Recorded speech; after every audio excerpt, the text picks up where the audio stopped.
Hello' বন্ধুসকল, অন্যটি mini ব্লগলৈ আপোনালোকক স্বাগতম জনাইছোঁ।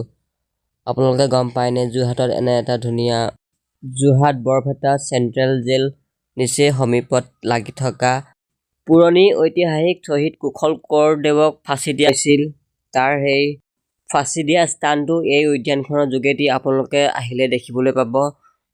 যিহেতু 11 মাৰ্চত মাননীয় মুখ্যমন্ত্ৰী হিমন্ত বিশ্ব শৰ্মা দেৱে উদ্বোধন কৰি থৈ গৈছে। লগতে যোৰহাট ফ্লাইঅভাৰ বৰুৱাৰ চাৰিআলিটো ভোগদৈ ব্ৰিজলৈকে সেইখনো লগতে উদ্বোধন কৰি থৈ গৈছে মাননীয় মুখ্যমন্ত্ৰী হিমন্ত বিশ্ব শৰ্মা ডাঙৰীয়া দেৱে।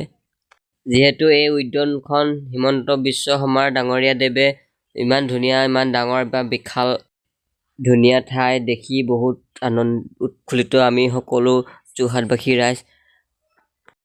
এই স্বৰাজ উদ্যানখন দেখি ইমান ধুনীয়া, বহুত ভাল লাগে মনবোৰ, আনন্দময় পৰিৱেশ। ইয়াত ভিতৰত সোমালে যে আমি যোৰহাটত আছোঁ নে ক'ত আছোঁ ধৰিবই নোৱাৰি। ইমান বিশাল সদৃশ ঠাই, ইমান এটা ধুনীয়া ডেক'ৰেশ্যন দ্বাৰাই সজাই পৰাই ৰাখিছে। গতিকে আপোনালোকে এবাৰ আহক যোৰহাটবাসী ৰাইজ, চাওক কেনেকুৱা পাইছে। লাইক, কমেণ্ট, শ্বেয়াৰ, ছাবস্ক্ৰাইব কৰিব নাপাহৰিব। আপোনালোকৰ ভিডিঅ'টো মোৰ প্ৰথমৰ পৰা শেষলৈকে চাওক। যিমানটো পাৰোঁ অলপ দেখাবলৈ আপোনালোকক চেষ্টা কৰিছোঁ।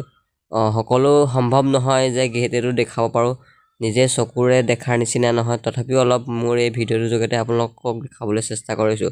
আপোনালোকে যদি পাৰে কোনোবা হ'লেও এদিন আহিব এই যোৰহাটৰ স্বৰাজ উদ্যানখনলৈ, ভিজিট কৰি চাবহি। ইয়াৰ আপোনালোকক দেখাইছোঁ য'ত কুশল কোঁৱৰদেৱক ফাঁচি দিয়া হৈছিল, সেই ফাঁচি দিয়া স্থান। ইয়াৰ হৈছে কাৰাগাৰত ৰাখিছিলে কুশল কোঁৱৰদেৱক। মোৰ মিনি ব্লগ ইমানেই আছিল। যদি চাই ভাল লাগে লাইক, শ্বেয়াৰ, কমেণ্ট, ছাবস্ক্ৰাইব কৰিব নাপাহৰিব। ধন্যবাদ।